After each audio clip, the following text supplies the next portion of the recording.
Welcome everybody to the online version of the oleRRelo staff move meeting. Today we're going to take just a few minutes to go through some of the basics of your office move. A couple things that we're going to cover are safety, what to do with your crates and packing, and what to do with your computer and personal contents. All right, let's get started. So the first thing that we want to go through today is safety. And there's two aspects of safety that we want to go through. The first being the crates, but we're going to set that aside for now. The second being during the actual physical move. So you guys are going to be very involved in packing and unpacking before and after the move. But during the process of the move, that's when it gets more complicated. So we really do not want you guys to be there during the physical process of the move unless you are one of our one or two contacts, either at origin or destination. And if you are one of our contacts at either origin or destination, what we will ask that you do is to not participate in the move. Sometimes moves start very slowly and finish very slowly, and during that process some of the contacts just want to help push furniture or get involved in the move, and that's where we ask that you not participate in the actual physical portion of the move. Okay. Next thing to go through is the wooden furniture that's in your office. So all wooden furniture needs to be packed out. Okay, this includes bookcases, desks, credenzas. It also includes wooden filing cabinets. All wood needs to be packed out. The number one rule of moving is if it doesn't have a label, the movers are instructed not to move it. So this is something that I'll repeat several times during this presentation. But what we want to talk about is your labeling system, or what's referred to as move packets in your proposal. The move packets have two components. The first is the signage. The signage has the number and name of the room that will be hung outside the room at destination. The labels have the same information. The labels are pre-printed in sheets of 10, and the labels are made so that they'll peel off a sheet of paper. So place the label in the most obvious location. Again, something that I just said was the labels are made so that they'll peel off a sheet of paper. So a lot of people have had a bad experience in the past with labels not peeling off, and so they have a tendency to maybe place the label up underneath a work surface or behind a filing cabinet. Please place our labels in the most obvious location. Again, refer to the number one rule of moving. If the movers do not see, or if there's not a label, the movers are instructed not to move it. So obviously if they don't see the label, it's not going to get moved. Okay.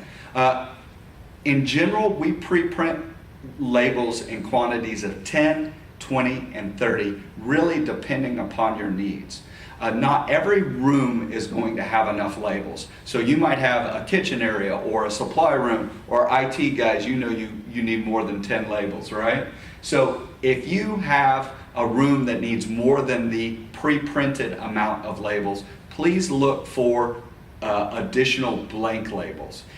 There will be additional blank labels, and if you utilize those, we ask that you write the same information as on the pre-printed labels, utilizing a Sharpie or something kind of with thick print so it's easy to read for the movers. All right.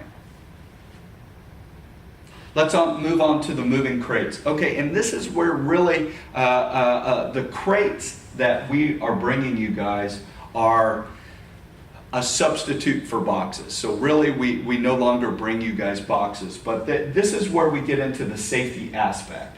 So what we'll ask that you do is grab a set of wheels and begin to pack crates. So what you'll do is you'll put the set of wheels on the ground, put an empty crate into that set of wheels, and then fill that crate. Once that crate is full, you'll close the lid, place a label on the end, and then you'll place a second crate on top. So everything that you pack is always on wheels. So you can roll it to your bookcase or roll it to your filing cabinet, making the contents easily accessible. Same thing at destination. When you go to unpack, you can roll it to where you need to roll it to unpack your contents. Safety really kicks in here though. Please take into consideration that these are a 2.5 cubic foot crate.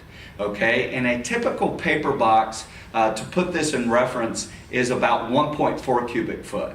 And a typical paper box weighs between 32 and 35 pounds. So at 2.5 cubic foot with big binders and books and things of that nature, this crate can easily weigh 60 or 70 pounds. So this is where lifting one of these crates becomes a major safety issue.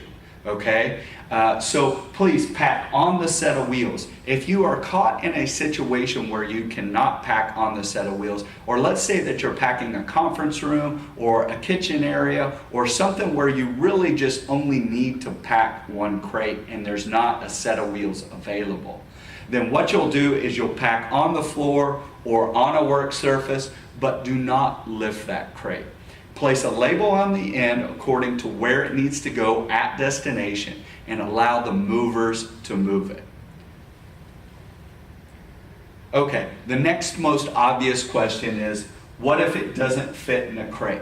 So you're always going to have things within an office, whether they be fans or floor mats or footstools, small plants, small dorm-sized refrigerators, that will not fit in a crate. And again, refer to the #1 rule of moving. If it doesn't have a label, the movers are instructed not to move it. So please place a label on it according to where it needs to go at destination, and we will get it there. An industry term that we use is PBOs, which stands for packed by owner boxes. So as you can see, this is an example of PBOs, or packed by owner boxes. So you too might have boxes that are already packed within your office that simply need to place a label on the end of them, and we will move them according to where they, according to how they're labeled. But in general, we have not brought you enough crates for you to place these boxes into the crates. Okay, so make sure that the bottom is good. If it has a separate lid, tape it down if necessary. Line the boxes up with the label so it's obvious for the movers that they need to be moved, and we will get these boxes to destination. There's a couple items where multiple pieces kicks in. A common example is L-shaped and U-shaped desk. So if you have an L-shaped desk, we need you to label both pieces of the desk. If you have a overhead, please place a label on that. Another example of this might be an end table with a glass top. Please place the label on the glass top and the end table itself. Okay, this is probably the most important slide that I have, so please pay attention here. You will get a ziplock bag to put the small items of your computer. So what goes in the ziplock bag is going to be telephone, keyboard, mouse, computer cables, speakers, headsets. Basically, if it fits in this Ziploc bag, you'll put it in the Ziploc bag and then place one of your labels on the Ziploc bag. The rest of the items all get a label. So CPU, monitor, printers, scanners, fax, those bricks underneath your desk, APCs, UPCs, all get a label. Now, one of the things that I want to make very clear here in this video is that all the electronics get moved in what we refer to as a gondola or a speed pack. And we wrap all the larger items on these anti-static plastic blankets. Okay, so none of the electronics get moved in the moving crates. And there's a very important reason for that. Whether you're disconnecting your PC or we're disconnecting your PC, you don't want to have to sort through the crates to find what's necessary to reconnect your PC. So all the electronic components get moved in a bin like this with anti-static blankets or within the PC bag with your label. Wall hangings. One of the things that I want to make clear is that if our expectation is that if you have a picture that will fit in one of our crates, please put it in one of our crates.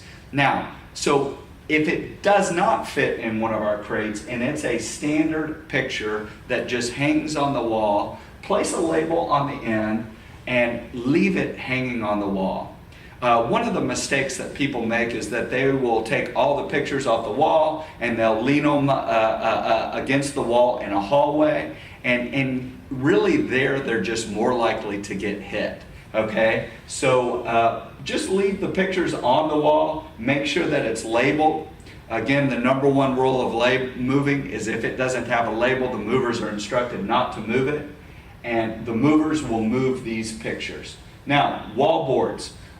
There's an option within your proposal for us to disconnect and reconnect wall boards. So depending on whether or not you've chosen for us to disconnect and reconnect your wall boards, either you will disconnect or we will disconnect, but please place a label on any wall boards. This could be, wall boards refers to dry erase boards or push pin boards. Okay, personal contents. Neither oleRRelo or your company is going to be responsible for the personal contents during the process of the move. So please take your personal contents home with you before the move and bring them back after the move. Okay, I have two horrible stories that I always like to utilize for personal contents. The first being, when I first got into the moving and storage industry, people were very conscious of their personal items, and mainly, it was always the stereotypical grandma's china. Okay, and at first, I would be offended when somebody said that we couldn't, they didn't trust me with their grandma's china. But, and it really related to an office move environment. If you have your version of grandma's china, please take it home with you before the move and bring it back after the move. I promise we're not going to be offended. So that includes, crystal vases, yard drawers, anything that is breakable, valuable, personal electronics. Take it home before the move, bring it back after the move. The second example I like to use is that we moved a very large mortgage company, and their IT guy had this up on this very top shelf, right? He had this Darth Vader, Star Wars Darth Vader coffee mug. And you could kind of just tell it was his prized possession, right? So if you own a Darth Vader Star Wars coffee mug, please take it home with you before the move and bring it back after the move. Okay? The reality is if you put something in one of our crates and at destination it is broken, we're going to tell you that you did not pack it properly and that we're not responsible for it. So if there's any doubt in your mind, please take it home before the move and bring it back after the move. There are two types of filing cabinets. And please note that I'm referring to metal filing cabinets. All wooden filing cabinets need to be packed out. But the first being a vertical filing cabinet. All metal vertical filing cabinets can be moved full. The second type of filing cabinet is a lateral filing cabinet. Lateral filing cabinets, the drawer has less depth, and the drawer itself is much wider. The rule on lateral filing cabinets is that the bottom two drawers can always be moved full. Use common sense here. Obviously, if you have breakable items in the filing cabinet, those breakables need to be packed out. But assuming that you have files in the filing cabinet, you can always leave the bottom two drawers full. This means on a 3-drawer cabinet, pack the top drawer. On a 4-drawer, pack the top 2. On a 5-drawer, pack the top 3. One other thing that I'd like to note here is on storage cabinets. Anything with doors, if it has doors, it needs to be emptied. This is an example of the furniture layout guide that we'll ask you to fill out. So if you have furniture going into an office at destination, we want you to fill out a furniture layout guide. And it's very simple. If this takes you more than 20 seconds, you've spent way too much time on this. So what we'll need you to do is indicate where the door is by drawing a kind of a half moon over one of the corners. And then just simply draw where you want your desk to go. And then draw circles for chairs and rectangles for the desk, indicating which corner or where you want your desk and credenza, U-shaped desk or L-shaped desk. And then take this furniture layout guide with the signage outside the door at destination. By all means, empty the refrigerator. Whether the refrigerator is moving or not moving, it's always a good idea for safety purposes to empty the refrigerator, and because let's face it, there's probably some stinky stuff in there. So please empty the refrigerator. There's always a few things I forget. One of the main things I always forget is laptops. If you have a laptop, please bring it home with you before the move and bring it back after the move. In general, if you have a laptop, it's because you are a mobile user, so please take that laptop with you. Other than that, please contact us if you have any questions, and please note our contact information. Again, I am Kevin Crowfoot. I'm with oleRRelo, and our contact information, our phone number is 713-939-1448. Thanks and have a great day.